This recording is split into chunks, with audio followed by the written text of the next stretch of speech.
week's episode of Pick Up Sports Talk. I'm Brandon Schiffman. And I'm Spencer Stein. We had a jam-packed week outside of just football, which will be the bulk of our episode once again, because baseball playoffs are starting, and we had a huge marquee matchup between Victor Wembanyama and Scoot Henderson. So we'll get to those two things, but we're obviously going to start with the NFL.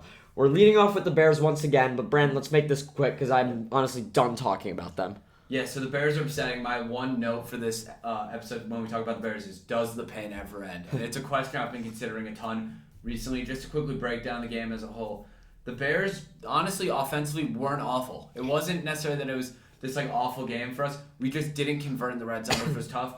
The pass defense looks to be there, but Saquon just ran all over us. I really disagree about the offense. I think they did look horrible. I think Fields looked better than he has the rest of the season, which is all that matters. The running game wasn't what it normally is. I haven't said this in a couple weeks, so I guess I'll say it again. All that matters this year is Fields. I don't care about our record. I don't care that much about our defense as long as Jaquan Brisker, Jalen Johnson, and Kyler Gordon develop, which Kyler Gordon will not develop, but we'll look into that. All I care about is Fields' play, so that was a good sign, but the offense didn't look great overall. Khalil Herbert let me down, and Justin Fields, he rushes well, but he needs to stand in the pocket more and get his reads in, look at all of them, but also when he and throws, throw the ball. He can't wait so long in the pocket to No, that's his one issue. He's a great athlete. He's a good leader. He makes decent decisions when he can. He hasn't thrown as many picks as I expected, and he's a great, I think I already said he's a great runner. Yeah. He needs to make decisions quicker and go through all his reads before leaving the pocket. But I will say, his receivers might just be that bad. It's like we're always talking about he needs to make decisions quicker. There's a chance that none of his receivers are open. Like whenever I'm watching the all 22 angle of the game, it doesn't look like anyone's getting open often, and everyone's always showing the plays where Mooney's open downfield and Fields doesn't look at him and scrambles. That happens. That can't happen anymore. But majority of the time, he doesn't have guys open, and more often than your average NFL quarterback, Fields doesn't have guys open. So I'm not fully giving up on him yet. I'll say that again. I just want to keep seeing him develop like he did this week. But outside of that, worst run defense in football. Who cares? We will get more young guys. This team is not meant to win. I'm not too worried about that. All I care about is that Brisker's looking good, Johnson's looking good, Eddie Jackson might be back. He is back, but as I said, Kyler Gordon's bad. And one last note, I've said it week after week, our offensive line is great. That is great. It puts trust in Ryan Poles that he could draft good guys late. I like Eberflus too. I'm buying into it slowly but surely. I don't know. We don't know. I think Luke Getsy's play calling was absolutely atrocious against the Giants. That was the biggest thing I saw that I hated, and I really liked Getsy going into the year, so that scares me. Eberflus, I don't really know how much he does, but I know he's a good leader, so I guess I'm happy with that hire. So that was a rapid fire of the Bears, and that's really all I got. Saquon, by the way, he's back. Yeah, he's back. He's been absolutely great. Let's move on to the Ravens-Bills game. Game of the week. Yeah, game of the week. This one was crazy. Bills won 23-20. I know there's a lot of controversy. Do you have any strong thoughts in there? You want to just break it down? So, yeah, I mean, the first thing everyone was talking about Monday, it's kind of tough that we're a few days late on last week, but was that the Ravens tied game, few minutes left, could have kicked a field goal to go up 3, instead went for it on 4th down and missed. And John Harbaugh's been defending this left and right. Everyone's been talking about, was that the right call? Brandon, do you want to start with if you think it was the right call? I personally don't. I think it's safe to go with the field goal, but with that being said, I understand what John Harbaugh was thinking. It's just a lot of people in the media are going to frame a narrative, but I honestly think in how it went, unless they scored the touchdown, neither of the decisions would have been the right one. I disagree. I think it was the right call. I think Lamar was rolling as he's been rolling all year. I know he had his worst game of the year. He threw 2 interceptions. He only threw for 144 yards.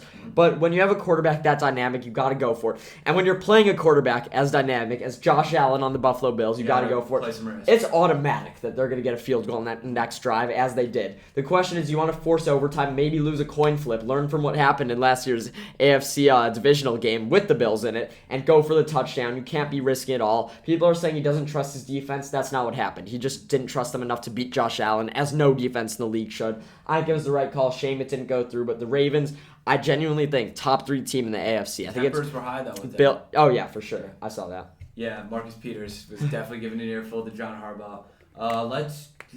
Real quick, do you think the Bills are still in a league of their own? No, the Bills are beatable. They lost to the Dolphins. This was a close game. They're still the favorite. They're still the heavy favorite. But realistic, and it's nice that they'll have home games in the playoffs because I think they'll win their division, maybe have the top seed in the AFC. Yep. But on any given day, when they play Kansas City, when they play Baltimore, when they play Miami, Cincinnati, all those teams, there's a chance they lose, and that's all that matters. But yes, they're still the heavy favorites. I think that's part of the beauty of just the NFL regular season as a whole is that in the preseason we're looking at the Bills who's going to beat them? Maybe no one, whereas now it's well, anyone they play has a chance. Like, I feel like the question is, when the playoffs come, will they have a chance going into Buffalo when 0 degrees? Definitely I don't know about scary one. that, but talking about that any given week thing. Yep. Patriots almost pulled that off. Yep. Took the Packers to OT after their backup Brian Hoyer went down. They went with Bailey Zappi, the Western Kentucky guy. We talked about him a lot last season. He put up some of the best stats you'll ever see in college football. Yeah. The reason he was a 4th-round pick is because he was at Western Kentucky. Yeah. He went in and he played pretty well. I won't start the Packers side of things, though. Is it a bad look for them that Bailey Zappi took them to OT? It's not a great look, but like you said, any given Sunday, these things happen. Aaron Rodgers, I'm starting to wonder, though, how brutal is it for him that they really don't have an established wide receiver one? Because he's making these guys look decent, like Lazard and Dobbs haven't looked bad. Randall Cobb's looking decent even as well. But with a good receiver, like maybe a Devontae Adams, could this team be in contention more so than they are? You know what? I've been sticking with this narrative, and I think I'm even more hard on it, is that I don't think the receiver is the issue. Lazard had 116 yards, and Dobbs looked good. He's looking like he could be a guy. Yes, so I don't really think that the big issue for Green Bay is the receivers. I think Rodgers will find a way. But I don't think this team is a team worthy of going to the Super Bowl. He's a lot of people's favorite. I don't see it happening. No. They haven't looked good in the last few weeks. I know they're 3-1, but their offense, something is missing. And I understand that, yes, I agree with you that Adams is the part that's missing, but I don't think that's the difference maker. Just not everything's meshing. I know they have a running game. They run all over you, but teams in the playoffs will stop that run game, and their defense has not looked good, missing Devondre Campbell and Zadarius Smith. So I really am not a fan of the Packers this year. I don't have much more to say about it, because I've talked about it every single week, but I'm starting to think more and more that receiver's not the one big issue. It's just everything kind of coming to a screeching halt, and I don't see the Packers competing. What this leads me to, though, is who then competes in the NFC, because the Rams have looked horrible. I don't think anyone believes Jimmy G is bringing the Niners to the Super Bowl. I said I don't like the Packers. That kind of leaves it to, do the Eagles keep playing well, or does Tom Brady come out of nowhere? I don't think it's the Vikings. I think they win this division, but it really seems to me now like it's going to be Bucs and Eagles, and I think there's a good argument for the Eagles being the favorites out of the NFC. I would almost lean towards them being the favorites out of the NFC. It's a little early for that, but they have been winning a lot of people over just because there really isn't a flaw in their because team. Especially as someone who all offseason hated on Green Bay and Tampa Bay, like I don't have really anywhere else to go to, you know? Exactly. Like if you're not going to put anyone out, who are you putting it into? Because it used to be the Rams, and now that I can't trust them, it's going to be the Eagles. Default. I'm going to talk about the Rams in a few minutes, but I just got to put this in right now. OBJ is what they need. If OBJ comes back, I will pick the Rams back in the Super Bowl. Right now, I think I'm switching it to Eagles. Bren, real quick, what do you think about the Patriots side of things in this game? The Patriots side of things, I was surprised by them. I'm not going to sit here. Is Zappi the QB of the future? I'm not going to sit here and start babbling about that. That being said, I don't know if Mac Jones would have had it that close. I'm going to say this. I still don't like Mac Jones. I still think he's a regular system QB, and I'm going to come in with this hot take. I don't think there's any world in which they will or should switch to Zappi. Yeah. And I don't think Zappi's better than Mac Jones. I think he's the same. Yeah. I think they're both systems QBs who can do their jobs and get it done, and I don't think either of them's the solution. I don't think either one of them's the next Brady. I don't think it matters. I don't think Mac Jones wins them this game. I don't think Mac Jones wins them any more games than Zappi. I think if they're both playing QB in simulations this season, they win the exact same amount of games. They need a difference maker like Tom Brady was, and they need it soon, or else the Bill Belichick era is going to be over without another ring, and that's where I'm leaning towards happening. But Zappi, I truly think, is not much worse than Mac Jones. I mean, I think that we haven't seen enough of Zappi to a point yet. Also, I feel like that's not necessarily me loving Zappi, it's just me hating on Mac Jones. Yeah, but also what we saw of Zappi, although it wasn't some life-changing performance out of him, we didn't play. Yeah, we didn't see any major flaws. I feel like I'm not gonna say that was the ceiling of Zappi because the stats he had in college were unworldly, but that probably was closer to the ceiling than the floor. We've seen Mac Jones' floor and his kind of lack of a ceiling. Yeah. And I think that it would be unfair in this small of a sample size to compare the two. I can agree with that, but I still think neither of them are reaching that ceiling you talked about. Bengals Dolphins, the big storyline here is Tua's injury. That was really scary to see, and it just makes you rethink the NFL's concussion protocols and even what we're doing here. I think Tua, realistically, there's a world in which I think you should hang him up. I don't see how, after you experience an injury like that, you're going to want to play again. I think this is going to be a battle between the NFLPA and the league and maybe the Dolphins procedures. You obviously, your thoughts go to Tua and his family just in a moment like that. You never like to see that. That's one of the most just terrifying injuries I've seen on a football field in general. And I was just super worried about Tua in that moment, and especially after what happened like 2 weeks ago when he was wobbling off the field and they're like it's a back injury. Now that really puts it into perspective. How long have NFL teams been getting away with things? Yeah, and the doctor got fired. All that was a horrible situation. The procedures need to be rethunk. The testing needs to come from an outside source like it has been, but that whole process needs to be rethunk. I'm not involved in that. I'm not going to act like I'm an expert, but every single person can agree that something needs to change there. So Tua shouldn't have been on the field during that game. No, he should not have, and he almost could have lost his life because of it. Yeah, and honestly, because of that, they overshadowed the game. I could barely pay attention the whole second half. I don't have much to say. The Dolphins picked up their first loss. Tua will be back, I think, because that's just the business the NFL is. And I think the Dolphins are still a team to watch in the AFC. Raheem Mostert's probably their lead back from here on out. The Bengals picked up a much-needed win. They'll bounce back later in the season. I don't have too much to say about their play now. They're just going to slowly rev up, I think. For sure. Let's get into some quick games real quick. I'll get them started. Jets, Steelers. Kenny Pickett came in for our good friend Mitchell Trubisky here. And a lot of people are saying he's their quarterback of the future. I'm not completely sold. Do you want to give your opinion first? Well, I mean, he's QB1 on the depth chart. Yes. So I'll tell you this much. Trubisky's never starting on a team ever again. Yeah, no. Not even the Steelers. Sorry, Mitch. Love you. Not coming back. Pickett, 3 interceptions hurt. Yeah. 2 rushing touchdowns looked good. And it was against the Jets defense that isn't necessarily good. He'll grow. He's their quarterback of the future, but I'm worried that he's going to have a season 1 like Fields did with a bad team, not ready. And what do you think about sending him to the Dogs at Buffalo next week? Do you think that's a bad decision? I mean, I think it's a little bit scary. I mean, now I'm thinking about Justin Fields' second week when it was against, or it might have been his first week against the Browns, and just how terrifying that was as a Bears fan watching him get sacked however many times, like 6 times. Yeah. So that I'm a little bit worried about that. But I think you got to send him out there. Yeah, if you're admitting that Trubisky's done and Pickett gives you the best chance to win now, it's only going to help him grow. You can't I know, like it's gonna hate. The media's gonna hate on it. The media's gonna say after he throws 4 picks this week, no touchdowns, and gets sacked 7 times, that Pickett sucks. But I think as an organization, you have to go with what's going to develop your players the best and what gives you the best chance to win now. Yep. I guarantee you Mike Tomlin isn't thinking right now, we're losing this game Sunday, let's keep our quarterback safe. Yep. He wants to win that game. That's what Tomlin does. They're probably going to find a way to have a winning season again. Who knows? They've done that 17 years in a row. Why not again? I think this is the right call. I think this could be the year they're not going to have it. Let's move on to the... Well, do you think the Jets, they're 2-2 now. Do you think they're decent? I mean, considering they just got their starting quarterback back and they were, 1-2 with Joe Flacco, I think that might be a little bit telling. I think that Zach Wilson overall had a pretty good game. I mean, 2 interceptions isn't great. I didn't like what I saw out of him. The way he throws the ball, I've just never liked. Even at BYU, I mentioned that I watched Tyler Algier, Zach Wilson, and Dax Milne at BYU because there was the only games on at midnight. Never loved the way he threw the ball. He only had a QBR of 53.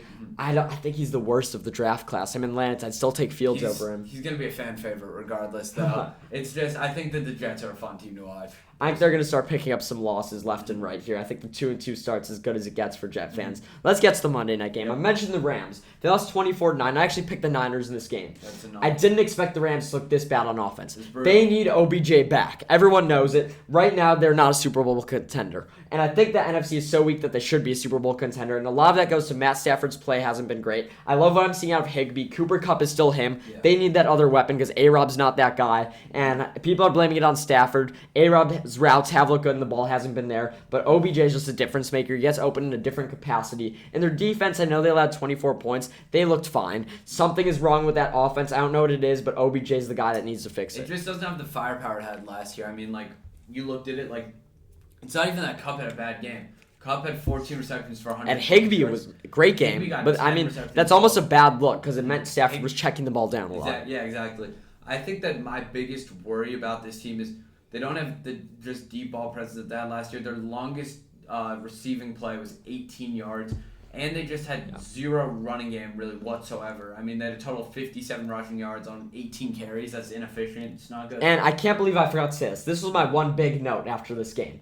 The reason for this issue, because I was saying that I didn't know what was wrong with the offense. The reason for the issue is their O-line. They've lost some veterans. Whitworth, obviously, is the first guy that comes to mind. And Stafford kept getting pressured. You saw there was no rushing game. That's the issue there, and that's not coming back. And I don't think there's a way that they could go on waivers, make a trade to fix the O-line. That's not happening. They need to find a way to win without the O-line being good, and the way to do that is get weapons. Just how the Bengals did it last year with no O-line, it was weapons. That's the only way the Rams could do it. So, Niners side of things, though, I'm telling you, Jimmy G's going to start to turn it on. This team's going to make the playoffs. I was telling you, I like Lance more than Jimmy G, as I said preseason, but we know Jimmy G is going to win games. He's going to put them in a position to compete. The 49ers are a playoff team. Yeah, I mean, I don't. It's hard for me to wrap my head around them being a playoff team as of right now. But like you always say, Jimmy G gets the wins the ugly way. Who knows? I think it could happen for sure. I wouldn't call it the ugly way, just maybe not the pretty way. Not the pretty way. Let's get to the other primetime game Sunday night. Chiefs 41, Bucks 31. I don't love the Bucks this year, but their offense finally looked good against Chiefs, weak Chiefs defense. But the storyline here is that no one is stopping that Chiefs offense. Because if anyone could, it'd be the Bucks defense. No one's doing that. Mahomes went in there thinking about the Super Bowl 2 years ago that he lost to Brady. Mahomes went in there and it looked to be personal. Huge game overall, but I wouldn't. From the jump, he had the flashy play. They had the touchdown right away. Yeah, he fed Kelsey right away. I think on the second play of the game. Yeah, which was ridiculous. I mean, just the Chiefs, even despite the fact that their defense isn't great, if their offense is running at the speed and efficiency it's running at right now, they're still a scary team regardless. Not that they ever weren't. When they won the Super Bowl, they didn't have a good defense. They just kept winning shootouts. That's what this team's going to do again. By the way, I don't hate their defense. I just think this week, Evans looked amazing. I think he's going to keep looking amazing. Godwin was back and had 7 catches for 59 yards. This isn't a time I'm hating on the Chiefs' defense. I'm giving the Bucs offense praise.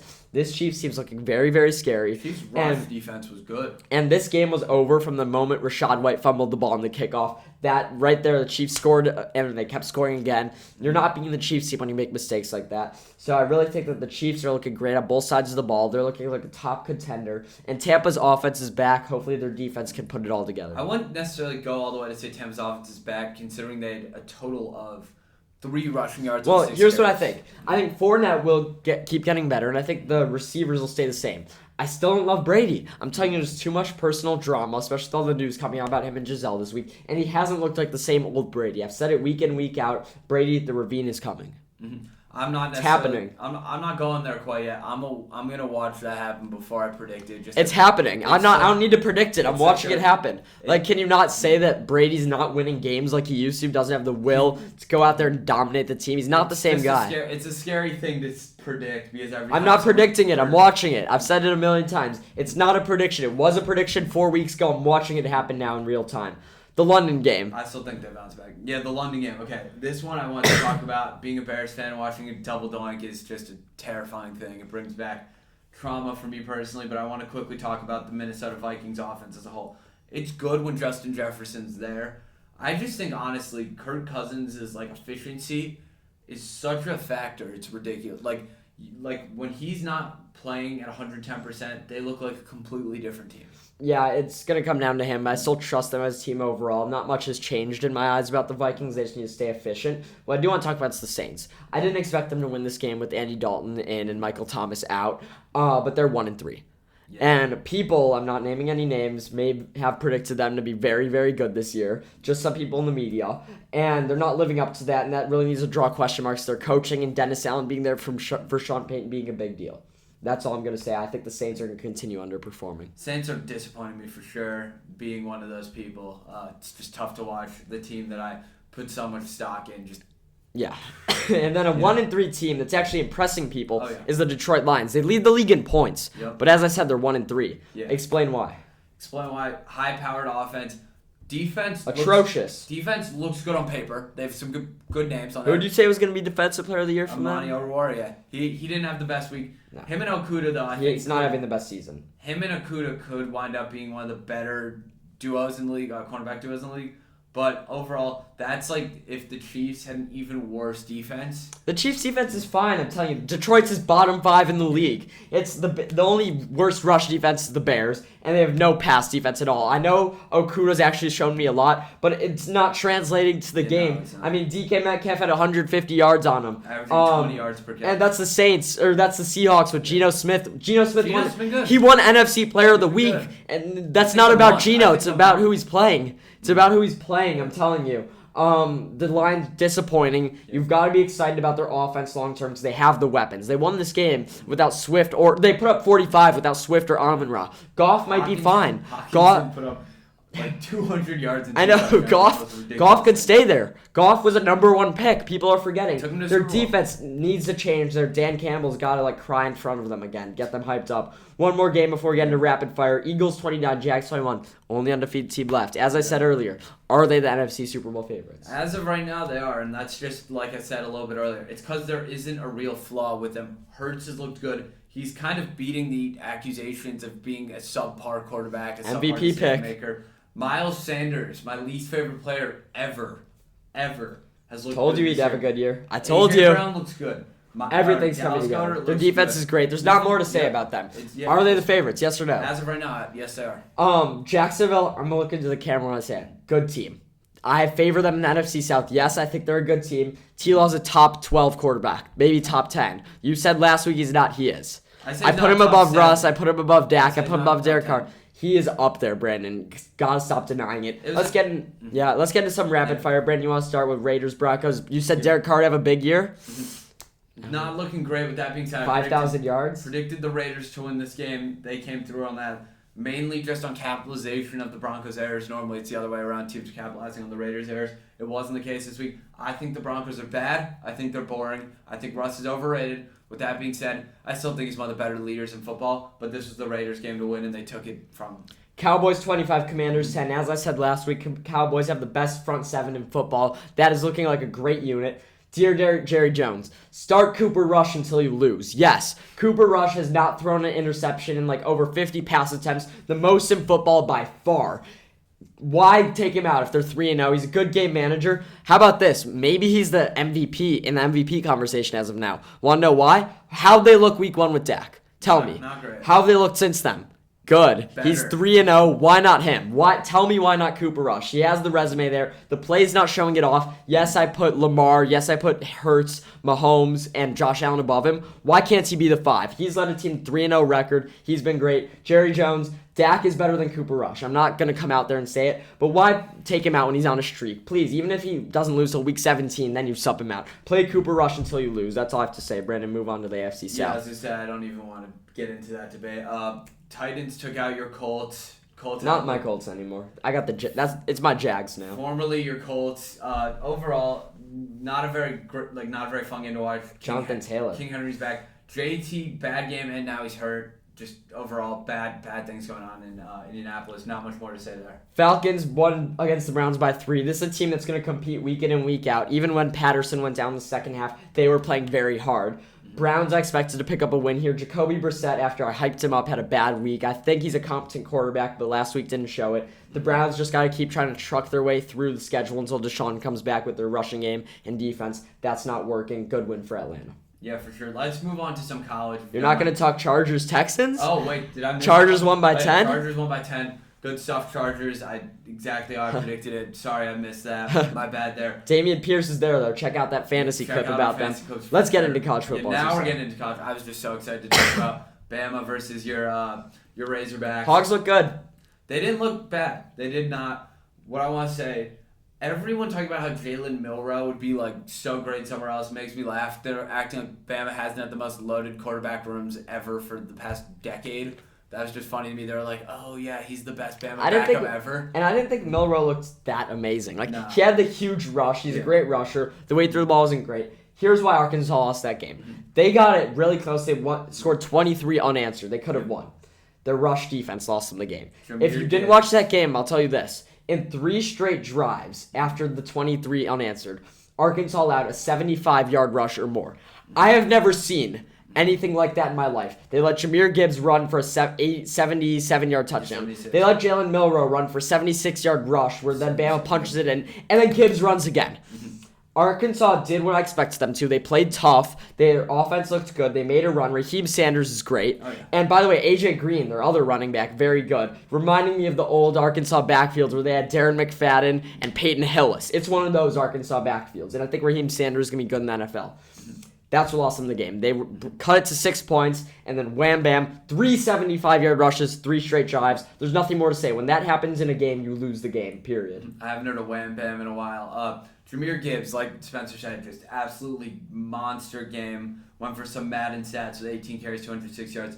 Bryce Young went out with an injury. I was worried, and then I saw it pan to him on the sideline like a quarter or so later. He's on the bench smiling with his pad still on. That's a good. He's not going to win Heisman again. I'm telling you. By the way, Gibbs, 72-yard rush touchdown, 76. He's very good. Oh, yeah. Let's move away from my Hogs. Georgia only won by 4 against Mizzou. They were down the whole game. Yeah, they lost the 1 seed. I don't want to talk too much about this game, analyzing it, because we all know they looked bad, and I think we both agree they're not going to look like this going forward. And I think Mizzou is a team that's going to play people tough. But as you said, they gave up the 1 seed to Bama again. They've been flip-flopping. Who's the one? I still think Georgia, and I think that's a bold play. I just think Georgia right now, Stetson Bennett, I think, has led them to a very good year. Their defense has been great. They just have so much depth offensively. Not that Bama doesn't, but I think Georgia head-to-head still wins the matchup. I also like Georgia. I hate to agree with you on this. And it's not necessarily because of Georgia, even though I love their defense. For me, it's more of a Bama thing. I said that they're going to lose at some point. Now, after they got through these 2 tough tests, I don't think they're going to lose. I think Texas A&M is actually not a test at home next week. But I'm still taking Georgia because I don't love the Bama units overall as much. I think their defense is elite, their offense is elite, but I think Georgia's defense is just going to overpower their offense and disappoint them in a game. I think we're going to see a disappointing game out of Bryce Young when they go against Georgia. I don't have any reason to predict that. No reason to say that Bryce Young's ever going to be bad, but I just have a feeling that Georgia defense comes up big when it matters, like they did in the national championship. I also just think Brock Bowers is an absolute monster, and on any given game he can and Stetson knows how to win with that team. And on any given game he can go for some legitimate Travis Kelce stats. Let's move on to a game I mispredicted. I admit my wrong here. I had Kentucky winning this game outright. They did cover the spread, which was my lock of the day. That's good. They lost to Ole Miss by 3. It was 22-19. I quickly want to say, although Kentucky I think their biggest problem was they just lost their game. They had the game-winning touchdown, got called back on a penalty. That's always brutal. I think it was just their lack of capitalization in the fourth quarter. Neither team scored in the fourth quarter, but it was Kentucky's game to take, I think, at least. Certain points in the fourth quarter, and they just didn't get it done. And by the way, Chris Rodriguez was back for Kentucky, and they still lost. I don't have much to say about them. I want to talk about Ole Miss. Sure. This might be Ole Miss's year. They won the College Baseball World Series, and they're 5-0, and Jackson Dart is looking great. I don't see why Ole Miss isn't in the same tier as Tennessee up there in the SEC. They can make some noise. I really like this team. I like how they found a way to win. I predicted them to win this game at home.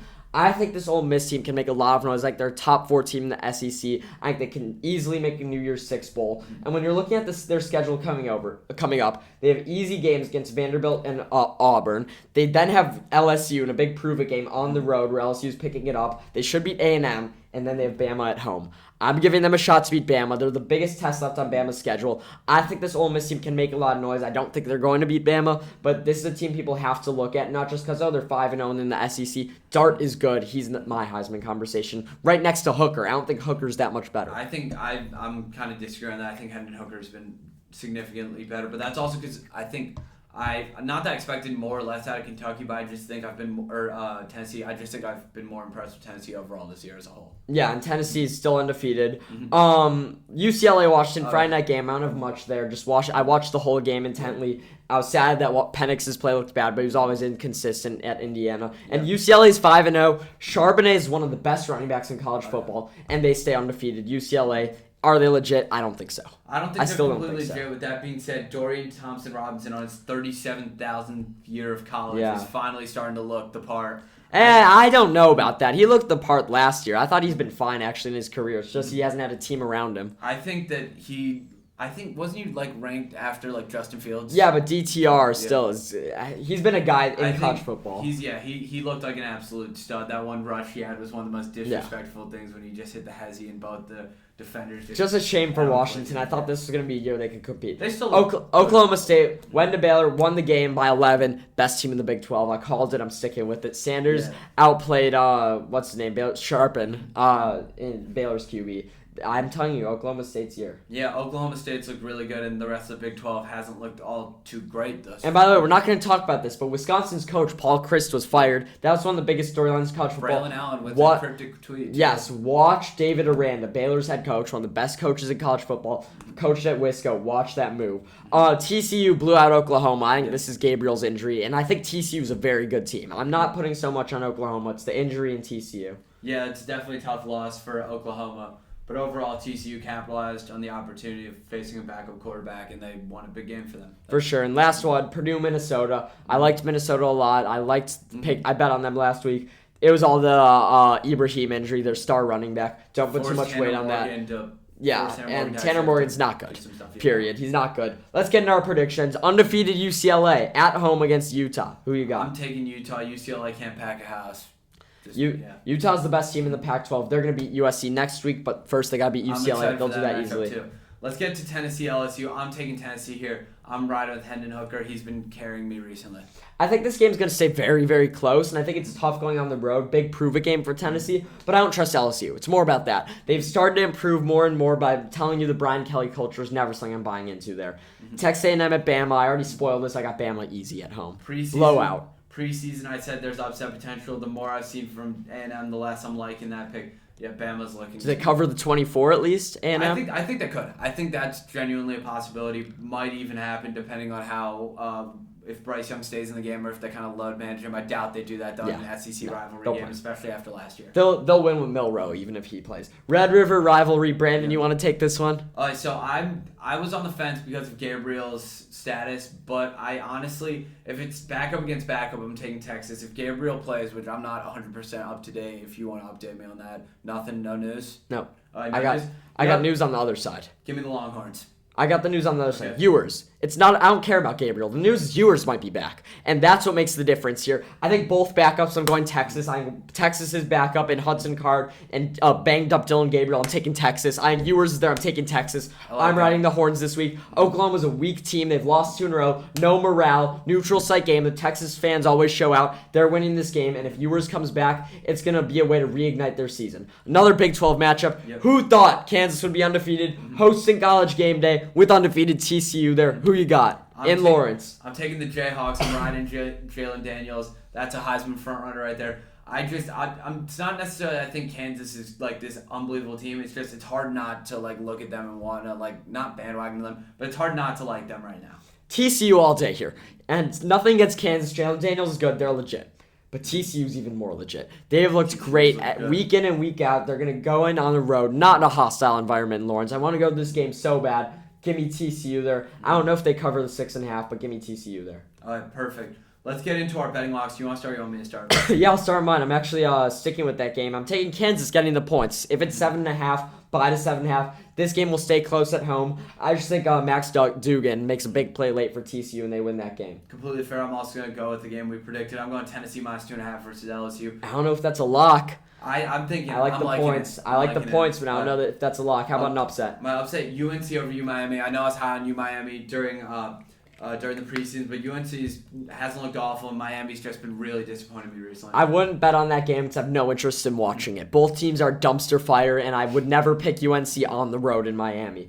I'm taking BYU over Notre Dame. No, I don't see why Notre Dame should be favored. They've looked bad all year, but this is more about BYU. BYU is heavily underrated. They beat Baylor in a great game earlier in the season. I think they go into South Bend and silence the crowd once again to give Notre Dame their 3rd loss of the year.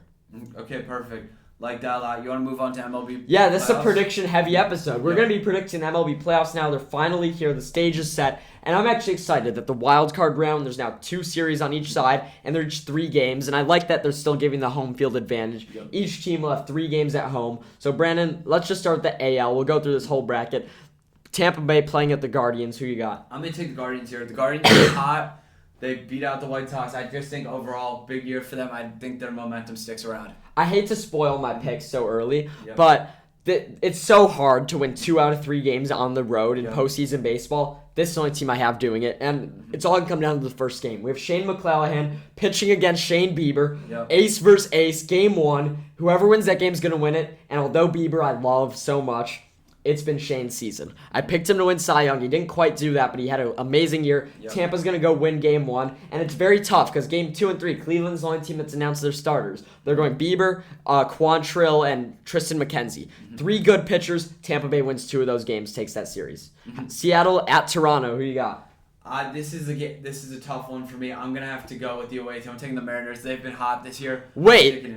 Who do you pick to win the World Series a week ago? A week ago. I didn't pick them to win the World Series. I picked them to make the World Series. I know it's contradictory, but the Mariners have been hot, and I'm not loving the Jays as much as I was. I've loved the Mariners all year, but I'm taking Toronto. I think Manoah wins game 1 over Luis Castillo. Deadline acquisition. I think Toronto can take 2 out of 3 games at home. Let's just. Do you want to stick with the AL? Yeah, let's stick with that. Tampa, New York. I'm tempted to take Tampa because I really don't like New York Yankees play, but I think going into a 3-game series in the wild card round on the road, then having to go to Yankee Stadium, that's going to be tough to do. I think they take them to 4 or 5 games, but I will take the Yankees there. Guardians versus Yankees. And by the way, it's out of 5, so if they take them to 5 games, it's like a game 7. Yeah, it's like a game 7. Guardians versus Yankees. This is tough. I think I'm going to have to go with the Yankees, though. Just overall, they have a level of depth at pitching, and I don't see them going much farther. That's my spoiler alert for that. So the other game, I have Toronto against Houston. You have Seattle against Houston. I'm taking Houston all day, whoever they play.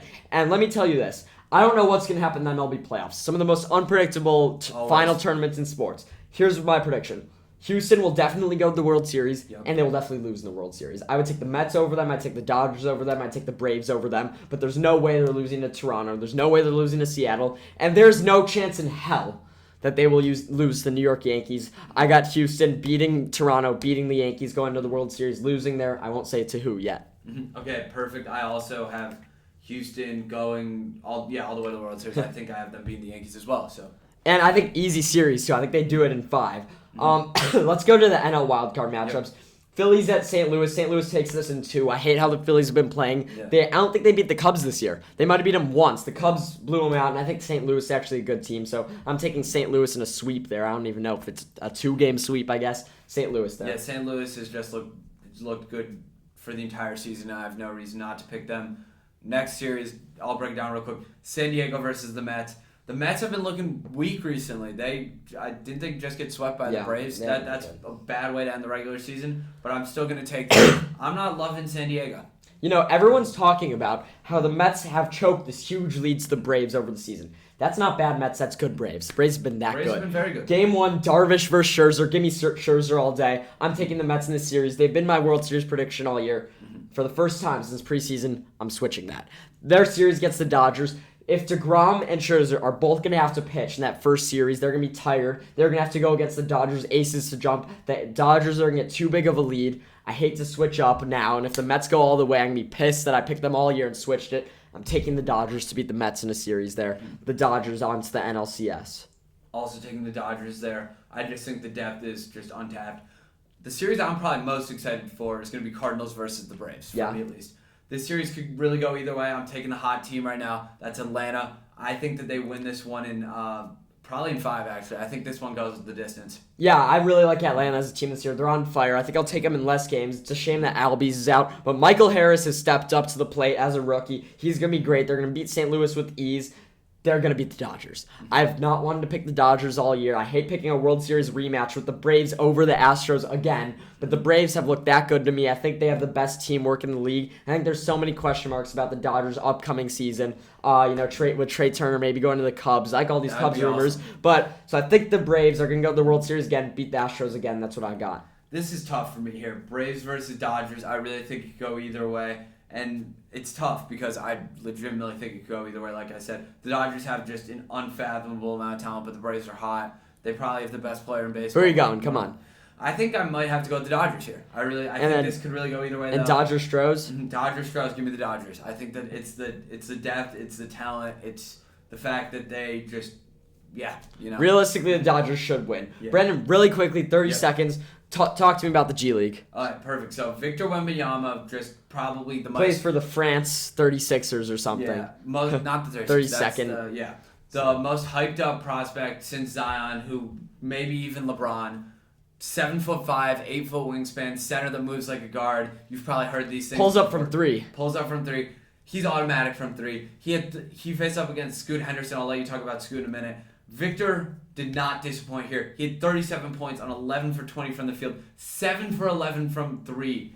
As a 7'5" center, that is ridiculous. He's going to be unstoppable in the NBA. He's going to live up to the hype. If he stays healthy. I'm telling you, he's going to live up to the hype more than Zion. Chet's going to be bad. Victor's going to be good. He's the unicorn. It's going to be him and Giannis for years to come. I'm telling you, him versus Giannis. Victor's legit. I'm so excited for him. Scoot, he is going to have such good marketability with his name. Yeah. He's a great player. He's dominating. He reminds me of Ja already. I think he becomes as good as Ja. I've hated on prospects many times in the past. These two guys are legit. These two guys are going to be the faces of the NBA to come. I'm telling you, they are that good. They are that good. I'm that excited. We're not going to hype it up more. I'm going to fit in one more thing I wanted to talk about. Arsenal. I'm wearing a sweatshirt. I'm never wearing Arkansas gear again after they lose 2 in a row. I will now be wearing Arsenal gear. They beat Tottenham last week 3-1. Big match coming up against Man U this week after they lost to Man City 6-3. I'm starting to watch soccer. That's all you guys need to know. Still hate it as a sport. Brandon, Week 5 NFL predictions. Kick it off with the Thursday night. Javonte Williams versus Jonathan Taylor. Oh, Both out. Guess Colts, not. Broncos, who you got? Colts, Broncos, this one should be up in the air. Really don't think it is. I think Denver takes this one. I'm fading the Colts hard this year. The Colts are so unpredictable, hard to pick, but I'll take Denver because they're at home, and I think their defense picks up the slack there. Skipping the Bears game. London. Yeah, London game. Giants, Packers, 8:30 a.m. Wake up to say your fantasy teams, people. We had an instance of that in our leagues. Come on. Green Bay's favored by 8 points. I think that they cover. I do. I think Giants overrated. I think Green Bay's offense doesn't look great after the jet lag, and they're not that good. Give me the Packers by touchdown. Steelers, Bills. Bills are favored by 14. They cover. The Bills are going to blow them out at home. Horrible week for Pickett incoming. That Bills defense is going to eat him alive after Jordan Poyer won Player of the Week in the AFC. He'll keep it up. Jordan Poyer, 4 interceptions on the year, leading the league. Chargers, Browns. Chargers minus 2.5 is the line. I'm taking Chargers by at least a touchdown here. I think this is a dominant performance on them. But the run defense has been great. Nick Chubb, maybe a big fantasy performance. I think Nick Chubb has a big fantasy performance. I think the Chargers offense hasn't lived up to what you said they would. Maybe it's because Keenan Allen's out. Yeah, and I think the Browns defense puts up a fight at home. I do have the Chargers winning it, though. Lions, Patriots. Patriots are favored. I don't get why the Lions are going to win this one, in my opinion, at least. I also have the Lions. I think their defense is going to look bad again, but I think the Patriots offense doesn't have the firepower to capitalize on that. Give me the Lions here by a field goal. Okay, perfect. Dolphins, Jets here. We're Teddy Bridgewater versus Zach Wilson here. Think it could go either way, but I'm going to take the Dolphins here. I think it's a safer pick. I'm going to take the Dolphins. I think their defense steps up for Tua. I think they win this game on the road. Sad for Jets fans because you'd think they'd be able to get another win here, maybe move to 3-2. I got the Dolphins. Seahawks, Saints. The Seahawks, I think there's upset potential here. I'm afraid to pick the Saints to go 1-4 against weak team. You know what? I'll pick the Seahawks in an upset. They win it here by 4. Yeah, I think this is going to be an interesting one. I'm going to take not Seahawks. I'm going to take the Saints here. I need them to start getting some wins, or else my prediction is going to look really, really bad. Next game, Falcons, Buccaneers, interdivisional matchup here. I think Tom Brady has like a legacy game, like not the flu game, but like the divorce game or something like that. It's not going to be a legacy game like that, but I think they're going to put up big numbers, that offense. Like they put up 35. Falcons will find a way to fight through it, but just the optics of them going against the Bucs defense and Tom Brady being there, the Bucs should end up pulling away late. Titans at Commanders. I think Derrick Henry runs all over that Commanders team. Tennessee goes in and gets a road win. Mm-hmm. Yeah, I think that Tennessee's going to take this one. The Commanders have looked just atrocious. Yeah, Carson Wentz is done. Mm-hmm. Texans, Jaguars. You know I'm taking Jacksonville. If you're in a Survivor League, that might be a good sleeper team to take. Jacksonville. It's the only chance you'll get to take them. Texans, once again, they keep it close. I like how a lot of the bad teams in the NFL have good cultures, keep games close, but I got the Jaguars by a touchdown. Yeah, I think the Jaguars win this one. I know you're probably happy about this considering you're a big T-Law guy. Next one, 49ers, Panthers. I think the Niners win this one handily. I think Baker has like a really sloppy, maybe could get pulled from the game. Jimmy G against the team that didn't trade for him. He's going to have another week that's not great, but he gets the job done. Niners big here, maybe by 10. Mm-hmm. Cowboys at Rams. My Cooper Rush going into SoFi, winning this game. Ooh. The Rams have looked bad. Their weaknesses are going to be exemplified. Micah Parsons is getting after the quarterback. That front seven is going to blow up Matthew Stafford. Possibility of an injury. I wouldn't wish that on any player. But the Rams have no O-line. Cowboys have the best front seven in the league. And Cooper Rush is good. Cowboys here all day. And this is going to push the Rams to signing Odell. They're going to realize they need change and go out and do that. I'm taking the Cowboys here in an upset. Cooper Rush, keep him in, Jerry. My hot take was going to be that this was going to end in like a last-second field goal favoring the Rams. Now it doesn't seem like that much of a hot take. Last-second field goal favoring the Rams. Rams win by like 2-3. Yep. Bird off. Eagles at Cardinals. Eagles stay undefeated? I think so. I think it's safe to say that we'll stay undefeated here. I don't think necessarily dominant performance, but I see a big game out of Hurts. I think the Eagles win it. I was tempted to predict my first loss there for them because I think Kyler is still a little better than Jalen Hurts, just in a worse situation. But the Eagles are better all around. Their defense is going to come up clutch. The Cardinals won't be able to run anywhere. I think James Conner's time is done. Give me the Eagles there. Sunday Night Football, Bengals at Ravens. Big game. I'm excited for that. Who you got? I'm going to take the Bengals here in an upset pick. I think that they start firing on all cylinders. I think that there's tension time in Baltimore. That's all I got. Ravens all day. The Bengals are still moving slowly, and Lamar is going to have an MVP week. After this week, Lamar will be the MVP frontrunner. 300 yards passing, 100 yards rushing. Going to beat the Bengals there at home. Monday night, Raiders at Chiefs. I don't give the Raiders a shot. I think this is going to be a big blowout. I think 38-10. Mm-hmm. I think Mahomes is a big week. I don't know if I trust the Chiefs defense that much, but you know what I don't trust? The Raiders offense. I don't trust anything on the Raiders, to be quite frank. Last game, our Bears. I think I've predicted them to win all 4 weeks before this. This week, no chance. No, they're not winning this game. Hopefully Fields keeps developing. That's all we can wish for at this point. Thank you guys for listening in to us. We're trying to cover as much as we can outside of the football. It just takes so much time up. I know the NHL season's starting, so hopefully we'll get to that next week. Yep. And I can't wait to watch the MLB playoffs, try and fit it in between the rough football schedule. Yeah, for sure. Thank you so much for checking this out. Make sure to like and subscribe. Watch our fantasy clips for sure. Those are definitely, I'd say, must watch at this point. There's so much fun to make. So yeah, thanks.